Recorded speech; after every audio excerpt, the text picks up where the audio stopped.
No matter how hard you try, you never get closer to perfection. Even if you succeed, you feel it's not enough. Are you worried about mistakes and flaws? Are you too critical of yourself and others? Do you set unrealistic goals and then feel disappointed? Are you always busy and barely relax? Do you feel like others are always better than you? I can sign under each point. It happens to me all the time. Not a nice thing to experience, am I right? If you answered yes to most questions, it means you're a perfectionist too.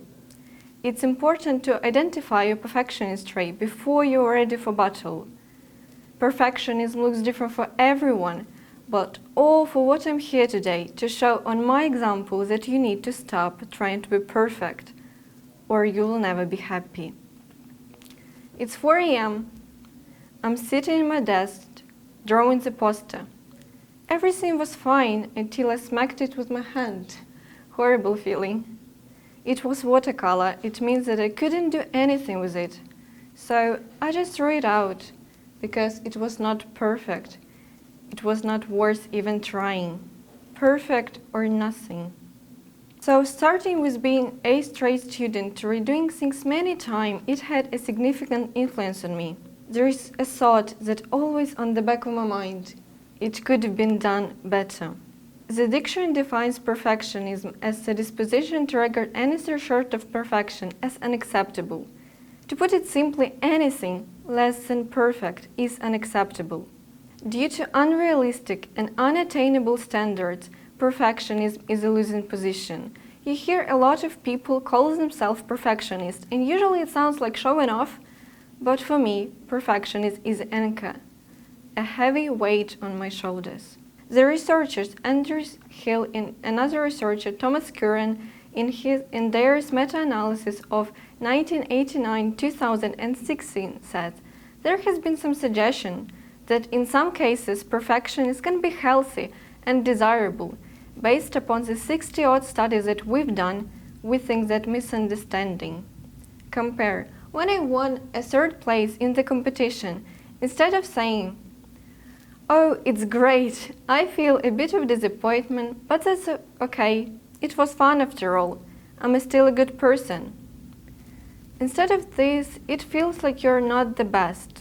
Why so dumb? Look at this person. Why is he always getting better results than you? What's wrong with you? You're a failure. You're not good enough. That's perfectionist talking. Here is the symptoms that I suffer from due to perfectionism. Overcritical. Have you ever heard this judging voice in your head that constantly reminds you that you haven't met your expectations or haven't accomplished all the tasks for the day? These negative thoughts seem never to end. Why do we even let this inner critic taint our lives? Procrastination. I always feel like I'm not good enough to do something. My English is not good enough to give the speech. So let's make it someone soon, not today, because today I'm not good enough.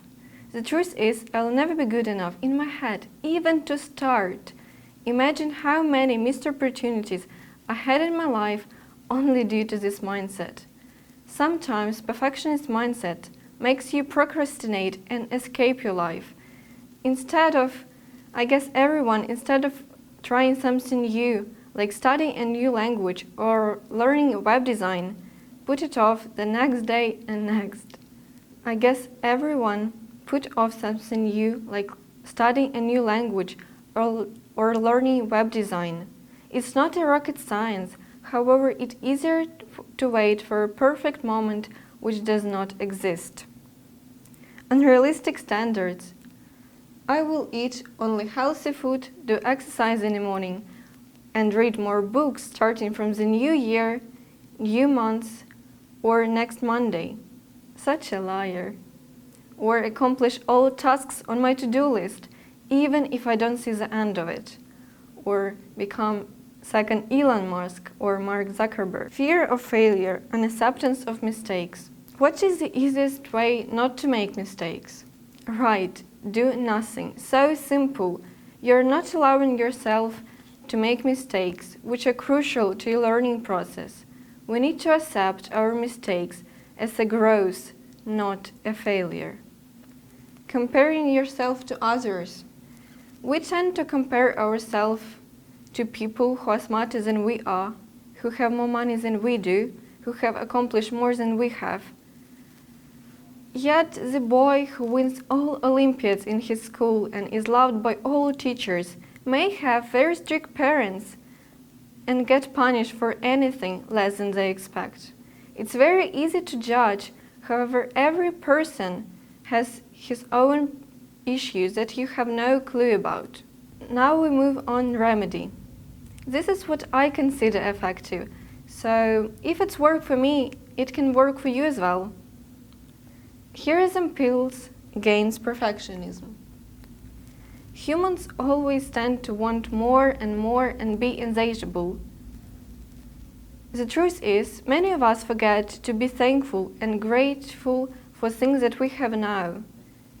Value things that you have now. Humans always tend to want more and be insatiable. The truth is, many of us forget to be grateful and value things that we have now. Be thankful.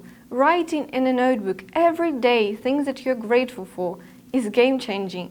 You'll be less depressed and less anxious. Deadlines are everything for you if you're a perfectionist. I reckon if there was no deadline, I wouldn't even finish my first draft. Give yourself strict restrictions. Of course, next year I may give a better speech than now. That's okay, I'm growing and improving. But it's the best thing that I can produce now. This should be enough. Stephen King advised us to write with the door closed and rewrite with the door open. So work in private and do not worry about the state of your project. Let your first draft be a complete mess. Fear of the blank paper is the most stupid feeling on the planet. I know it from experience, believe me. When you feel that inner critic in your head again bombards you with phrases like, I'm a failure, I'm such dumb, silly, loser, stop it. Easier said than done, right? It's challenging to develop awareness of your thoughts and track such self-destructive phrases. But how would have changed your life if your inner voice was loving, caring, kind and calm, like your voice when you speak to someone you love? You need to give a speech, but the crowd terrifies you. You want to get a refresher course for your work, but you fear to seem to be inexperienced and look dumb. You want to raise a hand and ask a question, but you fear to be disgraced and stand out from the crowd.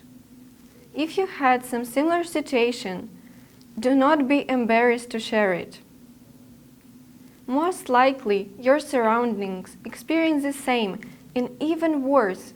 Yet the tension is decreasing when we admit that we all aren't robots and we all make mistakes.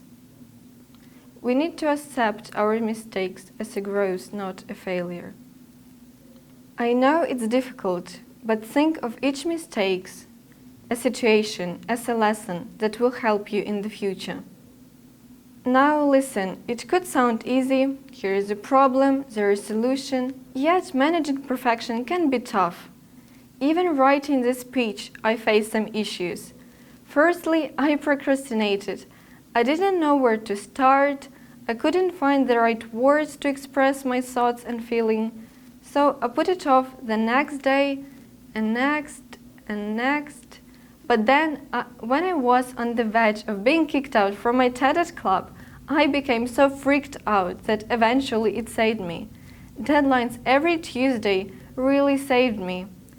It forced me to put off something imperfect, but systematically. Then I rewrote it, and still wasn't satisfied. I wasn't happy with what I created. But then I realized, what's the sense of advising people to quit perfectionism if I can't even get satisfied with my own drafts? Leo Tolstoy once said, if you look for perfection, you'll never be content. The conclusion is there is no magic pill that will fix all your problems. I am the direct evidence. So, is the best speech that I am capable of right now. This is enough. Today I'm sharing it with you because it's one of my steps towards getting rid of perfectionism. What will be your next step? Thank you.